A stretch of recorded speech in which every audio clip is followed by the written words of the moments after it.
Doctor কবিরাজ দেখাইছে, পেটের ব্যথা ভালো হয় না। শেষ পর্যন্ত ভগবানের কাছে গিয়া চিরাতই বই কইতে বলে, ভগবান আমার পেটের ব্যথা ভালো করে দাও। ভগবান কথাও বলে না, খায়ও না, নড়েও না। এবার বলে, ভগবান খাও না কেন? খাও।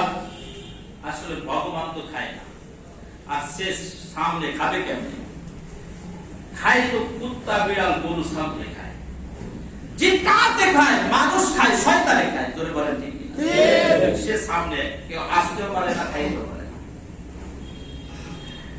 এবার ডাক দিয়ে বলে, খাবা না? বুঝেছি গরিবদের বুঝি এত ছোট মনে করো, আর না হয় খাও না কেন? খাও। কথা বলো না কেন? কথা বলো। যখন খায়ও না, কথাও বলে না, রাগ উঠে গেছে মাথায়। এবার বলে, বুঝেছি তোমার খাওয়া শেষ, তুমি খোদা না খোদা, কোন কিছুই তোমার মধ্যে নাই, তুমি কোন কাজের না। এবার ডান্ডা একটা লইয়া ভেঙে টুকরা টুকরা করে মাংসগুলোর মাওয়াজিনুহু ফাহুয়া ফি ঈশাতি রাদিয়া ওয়া আম্মা মান খাফফাত মাওয়াজিনুহু ফাউম্মুহু হাবিয়া ওয়া মা আদরাকা মা হিয়া নারুন হামিয়া।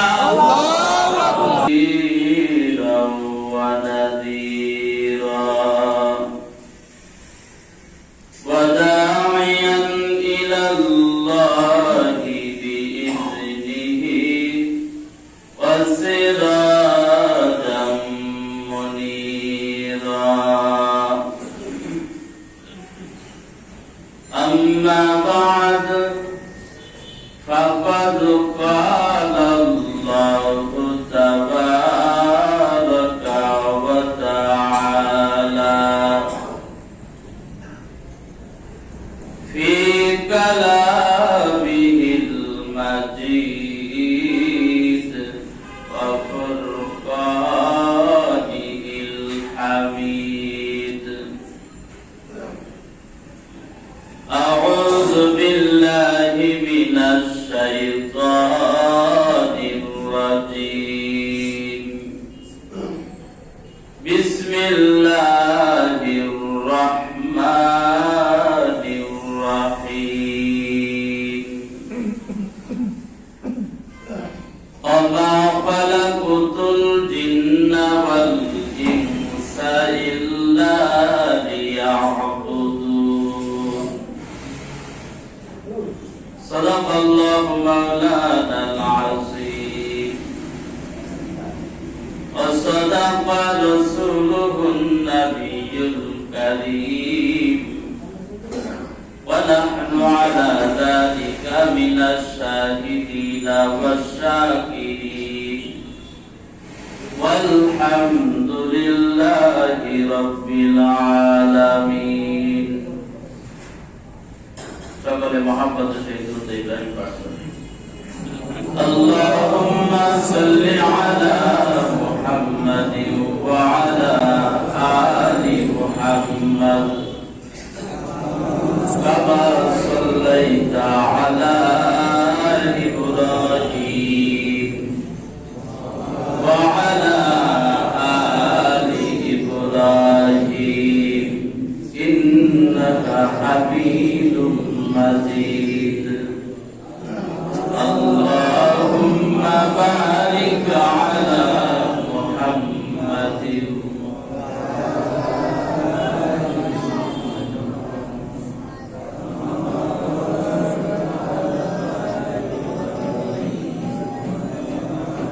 وعلى آل إبراهيم إنك حميد مجيد. بلغ العلا بكماله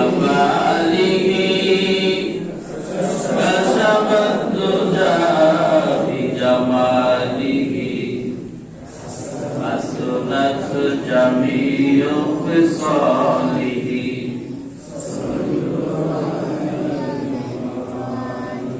जिनकी सूरज डूब रहा है हम लोगों के सामना रोज महशर क्या जवाब है मुस्तफा के सामना बला बला भी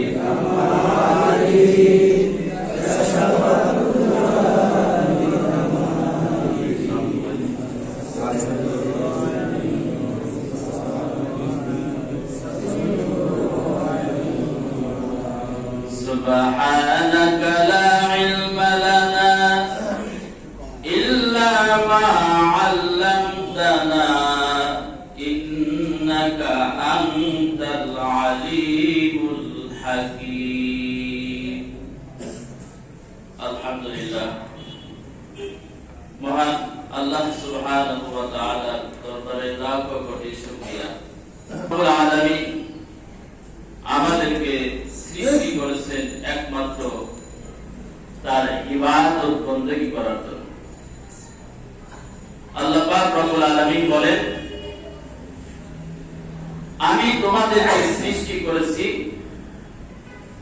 একমাত্র আমার ইবাদত করার জন্য আর तमाम পৃথিবীতে যা কিছু আছে সব কিছুই আমি আল্লাহ তোমাদের জন্য সৃষ্টি করেছি সুবহানাল্লাহ 18,000 মাখলুকাত তো সবকিছু আল্লাহ আমাদের জন্য সৃষ্টি করেছেন আর আমাদেরকে কি জন্য সৃষ্টি করেছেন একমাত্র আল্লাহ ইবাদত করার জন্য তাই আল্লাহ রাব্বুল আলামিন সবচেয়ে বেশি ইজ্জত সম্মান এবং বেশি সুন্দর করে বানায়া আমাদেরকে আল্লাহ সৃষ্টি করেছেন আল্লাহ পাক রব্বুল আলামিন বলেন যে তোমার মার রেহেমের মধ্যে তিনটা অন্ধকারে আমি আল্লাহ রব্বুল আলামিন তোমাকে এত সুন্দর করে সৃষ্টি করেছি বানাইছি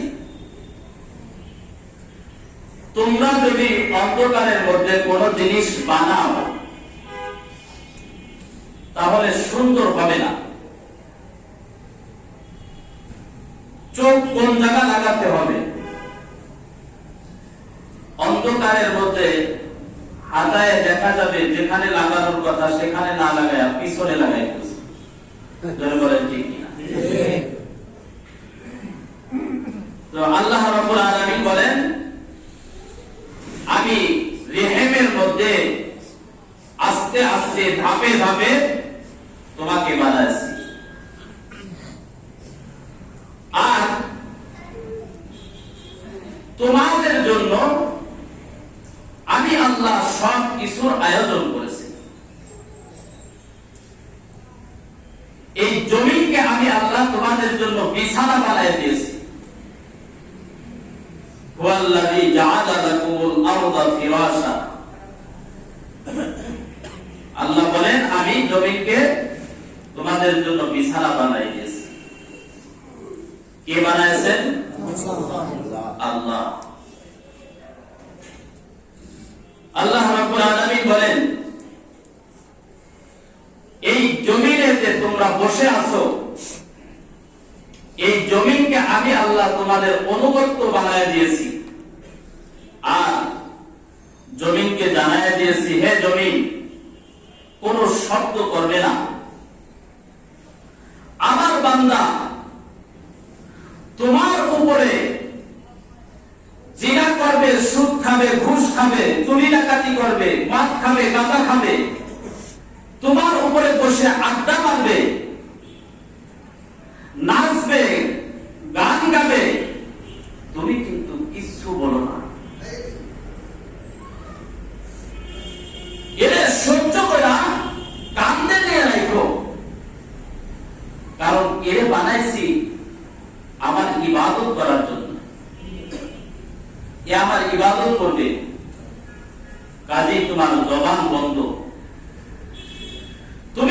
চিল্লায় বলো, হে মদ খাস না,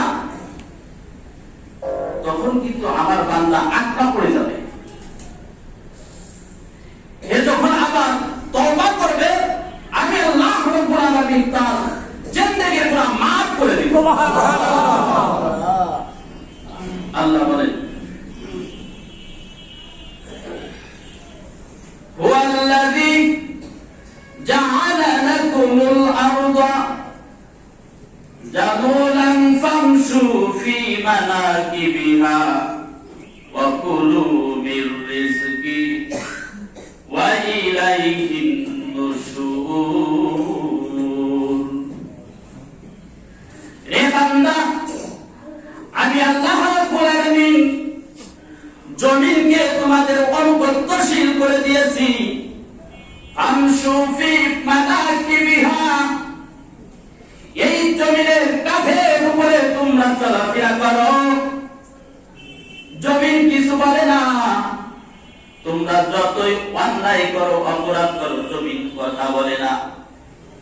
জমিনকে লাঙ্গল দিয়ে ফায়া উল্টা ফেলতে ফেলো, জমিন কিছু কিন্তু কিছুই বলে না। যেদিন তোমার মেয়াদ শেষ হয়ে যাবে, তুই যে আবার ইবাদত করলি না, নামাজ পড়লি না, রোজা রাখলি না, সুদের মধ্যে ঘুষের মধ্যে লিপ্ত হয়ে গেলি, বান্দারে ওই দিন আমি আল্লাহ জবান খুলে দেব জমিনের, তোর জীবনের সমস্ত গুনাহগুলো জমিন হেডলাইনে তখন বলতে থাকবে।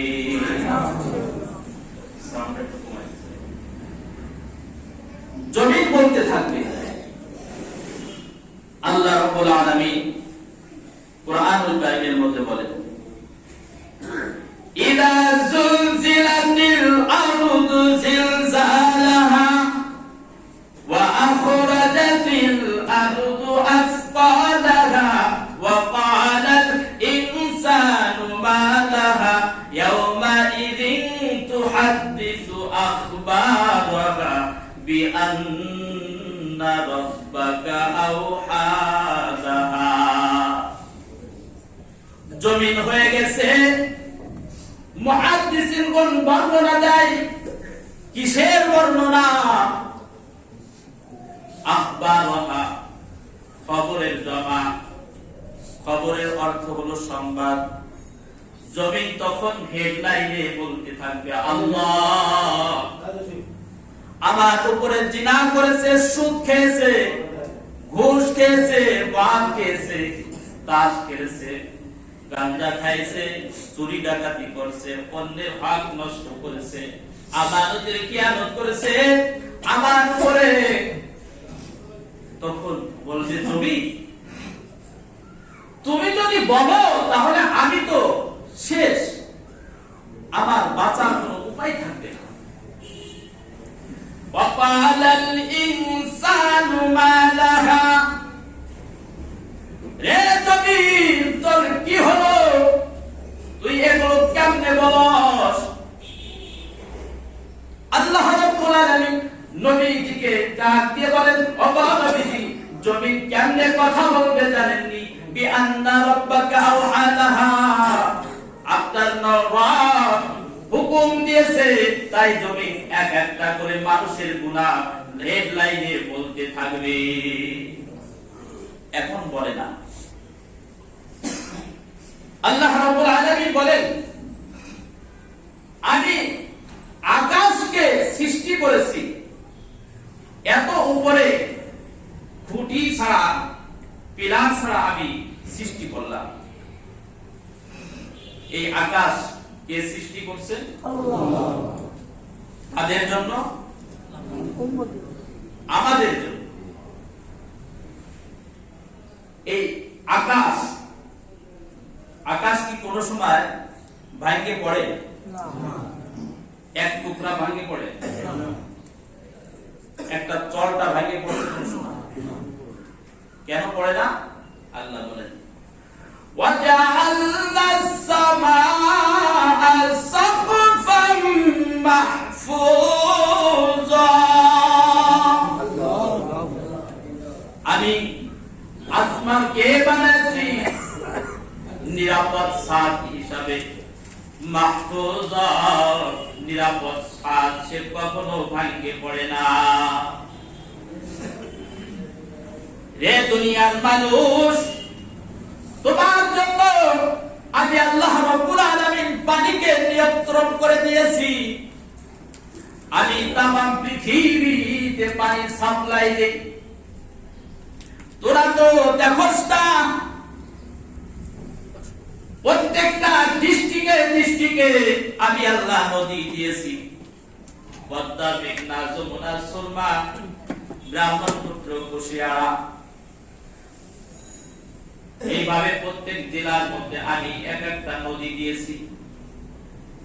যে দুনিয়ার মানুষ, তামাম পৃথিবীর সমস্ত নদীকে আটলান্টিক মহাসাগরের সাথে আমি সংযুক্ত করে রেখে দিয়েছি। আটলান্টিক মহাসাগরের সাথে সংযুক্ত করে আমি সব জায়গায় পানি পৌঁছায়া দেই। আটলান্টিক মহাসাগর যান এপার থেকে ওপার পাড়ি দিতে সময় লাগে। কেউ কেউ বলেন 14 ঘন্টাও বিমান চালায় ওই আটলান্টিক মহাসাগর পাড়ি দেওয়া শেষ হয় না। বলেন সুবহানাল্লাহ। এই আটলান্টিক মহাসাগরের সাথে সব নদীর সংযুক্ত করে তামাম পৃথিবী নদী, নালা, খালে, বিলে, পুকুরে আমি আল্লাহ পানি পৌঁছায় দিই। তোর সুবিধার জন্য তুই এই পানি দিয়ে ক্ষেত করবি, ফসল করবি, আর আমার ইবাদত করবি। সবকিছুর আয়োজন আমি তোর জন্য করেছি। আবার দেখবেন কোন কোন নদীর পানি উপরে লবণাক্ত আর নিচে মিষ্টি। আবার কোন নদীর পানি উপরে মিষ্টি, নিচে লবণাক্ত। কোন বান নাই, শুধু একটা হুকুম, রে লবণাক্ত পানি তুই মিষ্টি এলাকায় যাস না। মিষ্টি এলাকায় যাস না। আল্লাহ পাক রব্বুল আলামিন এক আয়াতের মধ্যে বলেন, ওয়াজআলা বাইনাল বাহরাইনি হাজিজা, মাঝখানে শুধু একটা পার্টিশন। পার্টিশনটা কি? শুধুমাত্র অর্ডার। আমরা যখন পদ্মা নদী পার হই তখন দেখি এক সাইডে দিয়ে ঘোলা পানি যায়, আর এক সাইডে পরিষ্কার পানি। ঘোলা পানি পরিষ্কার পানির মধ্যে যায় না, আর পরিষ্কার পানি ঘোলা পানির মধ্যে যায় না। এই মাঝখানে বাঁধটা কে দিল? রে না ফরমান নেমো খারাপ বান্দা, তুই যে এরপরেও আমার ইবাদত করিস না, নামাজ পড়িস না, রোজা রাখিস না, সুদের মধ্যে, ঘুষের মধ্যে, জিনার মধ্যে, চুরি ডাকাতির মধ্যে, মদ, বিড়ি, ভাঙ গাঁজার মধ্যে লিপ্ত হয়ে যাস, আমার কঠিন শাস্তি আছে। জেনে রাখো, আমার শাস্তি বড় কঠিন। তোর জন্য আমি সব আয়োজন করেছি। এখন লক্ষ্য করে দেখেন, আল্লাহ রাব্বুল আলামিন মিষ্টি পানি দিয়েছে আমাদের খাবারের জন্য। আমরা মিষ্টি পানি পান করি, লবণাক্ত পানি কি পান করি? তাহলে লবণাক্ত পানি আল্লাহ কেন দিলেন? তাফসীরের কিতাবের মধ্যে লেখে, ওই যে গরু, ছাগল, মহিষ, ভেড়া, পশু পাখি, মানুষ মইরে লাশ হয়ে পচে যায়,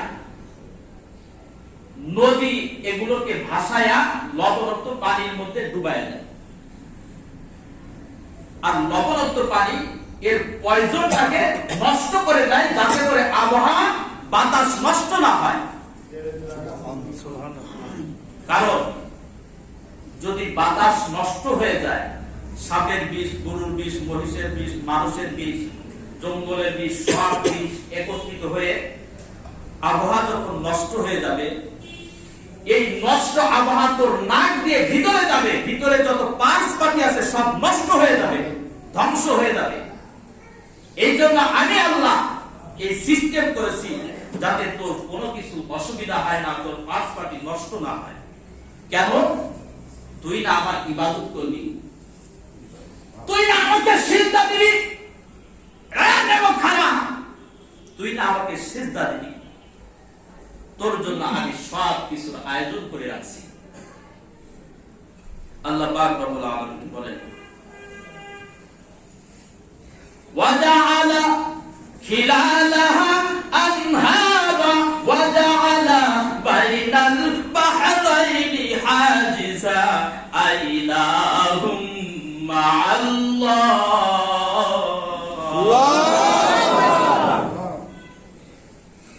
আমি ছাড়া তোর আর কোনো মাবুদ আছে? এই কাজে কোনো শরীক আছে? তাহলে তুই কোন যুক্তিতে খড়গপুর যায়া, দেওয়ানবাগ যায়া, কুতুববাগ যায়া বাবা গামস খাজা বাবার দরবারে যে কেন চিল্লাস?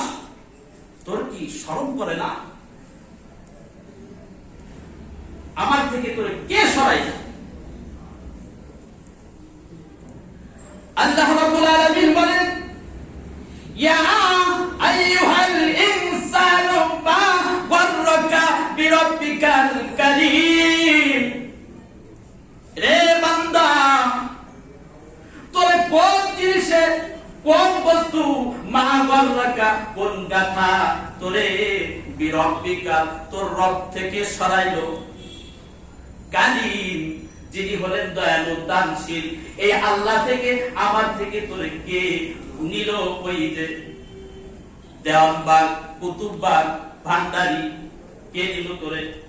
বাবা ভান্ডারি লাইন ছাড়া চলে না রেলগাড়ি। জোরে বলে ঠিক না? তুই কেন গেলি সেখানে? তুই বলস আল্লাহ বাবা তোর দরবারে কেউ ফেলে না খালি হাতে। জোরে বলেন ঠিক কিনা? আছে না একদল বলে, বলে আল্লাহর ধন রাসূলকে দিয়া গিলেন আল্লাহ গায়েব হইয়া, রাসূলের ধন খাজাকে দিয়া গিলেন রাসূল ফকির হইয়া। আরে রাসূলের ধন খাজাই পায়া বসে আছে আজমিনে, কেউ ফেরে না খালি হাতে বাবারে তোর দরবারে। জোরে বলেন ঠিক কিনা? আরে দেব খালাম তোর তো বলা দরকার ছিল আল্লাহ, তোমার দরবারে কেউ ফেরে না খালি হাতে। বাবা তোর দরবারে মাটির হাতকি লইয়া দৌড়াদৌড়ি করে, একটু যদি সিন্নি কম পড়ে কিলা কিলির ঘুম পড়ে। এরে মুমিন ভাই,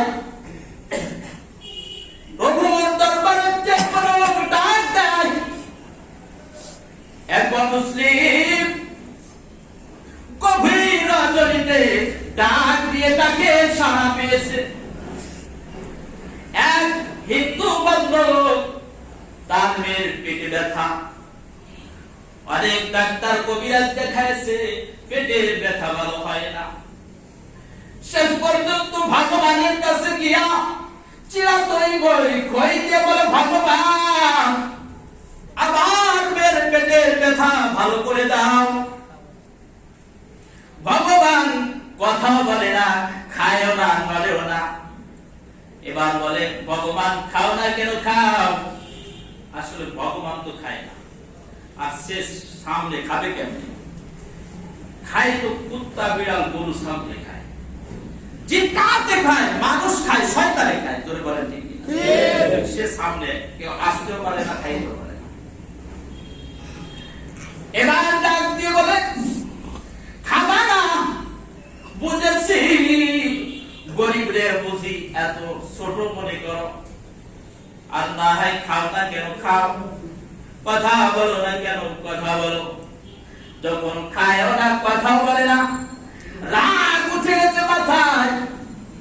এবার বলে, বুঝেছি তোমার খাওয়া শেষ, খোদা না খোদা, কোন কিছুই তোমার মধ্যে নাই, তুমি কোন কাজের না। এবার ডান্ডা একটা লইয়া ভেঙে টুকরা টুকরা করে এখন কান্দে আর বলে, আহারে শেষ পর্যন্ত আমি আমার ভগবানকে ভেঙে ফেললাম, যাব কোথায়? এখন দেখি মুসলমানের খোদা কোথায় আছে? কারণ মুসলমানের খোদা তারও তো খোদা, জোরে বলে ঠিক। সে এবার ভাবতে লাগলো, মুসলমানেরা মসজিদে যায়, আমরা যেমন মন্দিরে যাই, তাহলে বুঝি মসজিদে গেলে মুসলমানদের খোদারে পাওয়া যাবে। এই মুহূর্তে যদি আমি মসজিদে যাই, তাহলে মুসলমানেরা আমাকে ঢুকতে দিবে না, বের করে দিবে। তাহলে গভীর রজনীতে মুসলমানেরা যখন ঘুমায় যাবে, আমি নীরবে নীরবে একা একা মসজিদে যাব। মায়েরা আমার, গভীর রজনীতে 2:30-3টার সময় মুসলমানেরা ঘুমায় রয়েছে। হিন্দু ভদ্র লোক অজু জানে না, গোসল জানে না, হাত পা ধুইয়া এবার একা একা মসজিদে যাইয়া মসজিদের বারান্দায় কোনায় বসে ডাক দেয়, ও মুসলমানের খোদা, মুসলমানের খোদা গো, আমাদের খোদা, খোদা কত কাজের না, তাই আমি মুসলমান, তুমি মুসলমান খোদার কাছে এসেছি। আমার মেয়ের পেটের বেদনা ভালো করে দাও, যদি ভালো করে দিতে না পারো তাহলে মনে করবো তুমি মুসলমানের খোদাও কোনো কাজের না। এমন সময় গাড়ি থেকে আওয়াজ আছে, রে যুবক, রে গোলাম, বাড়িতে যে দেখ তোর মেয়ের পেটের বেদনা বাকি জিন্দেগির জন্য ভালো হয়ে গেছে। এবার হিন্দু ভদ্রলোক বাড়ির দিকে রওনা করেছে। গেট যখন খুলেছে, মেয়েটি ডাক দিয়ে বলে, বাবা, ও বাবা, আজকে কোন ডাক্তারের কাছে গিয়েছিলেন? জীবনে অনেক ডাক্তারের কাছে গিয়েছেন, কবিরাজের কাছে গিয়েছেন, পেটের ব্যথা ভালো হলো না, অনেক ভগবান ঈশ্বরের কাছে গিয়ে দোয়া করলেন, পেটের ব্যথা ভালো হলো না, আজকে কোন ডাক্তারের কাছে গিয়েছেন গো বাবা? ও বাবা, যেই ডাক্তার ক্যান্সার দিল না, বড়ি দিল না, কোন ওষুধ পাতি দিল না, মনে হয় কে যেন আমার আগুনের মধ্যে পানি ঢেলে দিয়েছে। কোন ডাক্তারের কাছে গিয়েছেন গো বাবা? ও বাবা, বলেন আমিও যাব, বাকি জিন্দেগি আমি ওই ডাক্তারের গোলামি করব। বাবার কথা বলে না, চোখের পানি ছেড়ে ছেড়ে কাঁদি। মেয়েটি ডাকতে বলে, বাবা কেন কথা বলো না, কেন কাঁদো? বাবা এবার কান্দের বলে, মা রে, ও মা, এতদিন আমি ভুল পথে ছিলাম, আমি অন্যায় করেছি, এতদিন পর আমি আমার আসল ডাক্তারের সন্ধান পেয়েছি রে মা। মা রে, তুইও কি যাবি ওই ডাক্তারের কাছে? বলে, হ্যাঁ যাবো। ও মা, তাহলে চল, তুই গোসল কর, আমিও গোসল করি, চল মসজিদের ইমাম সাহেবের হাতে হাত রাইখা কলেমা পড়ে মুসলমান হবো গো মা। ও মা, মুসলমানের যেই খোদা সেই খোদা হলো আসল খোদা, এতদিন পরে আমি আসল ডাক্তারের সন্ধান পেয়েছি।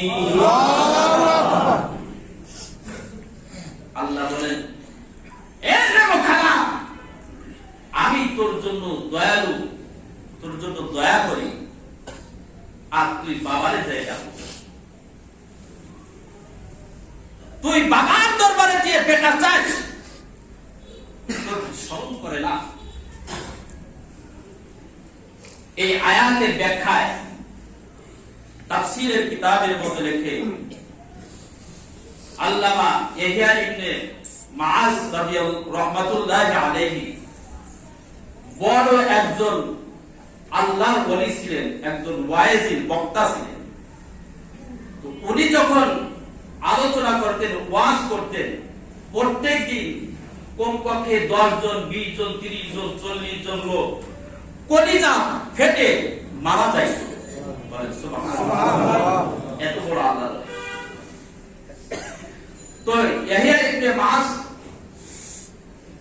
রহমাতুল্লাহি আলাইহি বলতেছেন, কিয়ামতের ময়দানে আল্লাহ যদি আমাকে জিজ্ঞাসা করে তোমাকে আমার থেকে কোন জিনিসে সরাইলো, তখন আমি বলবো আল্লাহ তোমার দয়া, তুমি যে আমার কাছে আমার উপরে দয়া করছো এই জন্য আমি নষ্ট হয়েছি।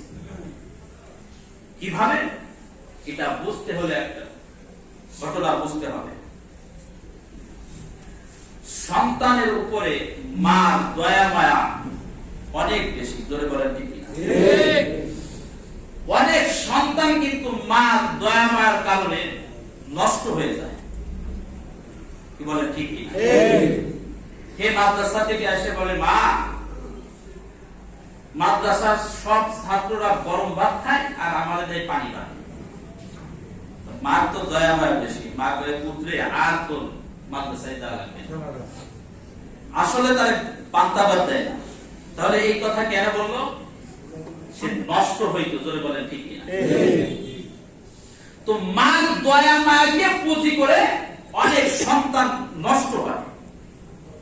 ইহইয়া ইবনে মাস রাহমাতুল্লাহ আলাইহি বুঝাইতে চান যে আল্লাহ তোমার নাম তো রহমান, তুমি করছো আমার উপরে দয়া, আর আমি এই দয়াটা বুঝতে না পারা হয়ে গেছি নষ্ট। কিভাবে? রমজান মাসে দিনের বেলা ডালের বড়া খায়, এই সময় যদি দয়া না করে ফেরেশতা একটা চটকানি মারত, 24টা দাঁত 32টা দাঁত ফেলাই দিত আর পোশাক পায়খানা করে ফেলত, জিন্দেগিতে কোনোদিন আর কেউ দিনের বেলা ডালের বড়া খাইতো না, জোরে বলেন ঠিক? তো আল্লাহ করছে দয়া, আর এবার খাইছি কি হয়েছে, কিতা হয়েছে, জোরে বলেন ঠিক কিনা? ঘুমাই হয়েছে, ঘুম থেকে ওইটা ফজরের নামাজ পড়ে যায় দেখি যারা যারা ফজরের নামাজ না পড়ে ঘুমাই হয়েছে, ফেরেশতা এদের জোড়া যারা যা আছে সব ছুটাই গেছে। দেখা যাবে এরপর থেকে আর নামাজ না পড়ে কে ঘুমাবে না, জোরে বলেন ঠিক? অন্তত 20 বার হলেও ইমাম মুয়াজ্জিন সাহেবের কাছে এসে বলবে হুজুর নামাজের টাইম হয়েছে, জোরে বলেন ঠিক? প্রভু তুমি করেছো দয়া আর আমি গেছি নষ্ট হইয়া। মা যখন ছোটবেলায় দুষ্টমি করলে বাবার কাছে যখন বিচার যায়, বাবা ঘোষণা দেয় হয়তো হে ঘরে থাকবে আর নয়তো আমি থাকবো, এই ঘোষণা দেওয়ার পর খালি চক করতে তো একটা ঘরের পাশ দিয়ে দেওয়ালের পাশ দিয়ে যখন প্রবেশ করতেছি যাইতেছি, আল্লাহর কি মর্জি বাবাও ওই পথ দিয়ে আসতেছে,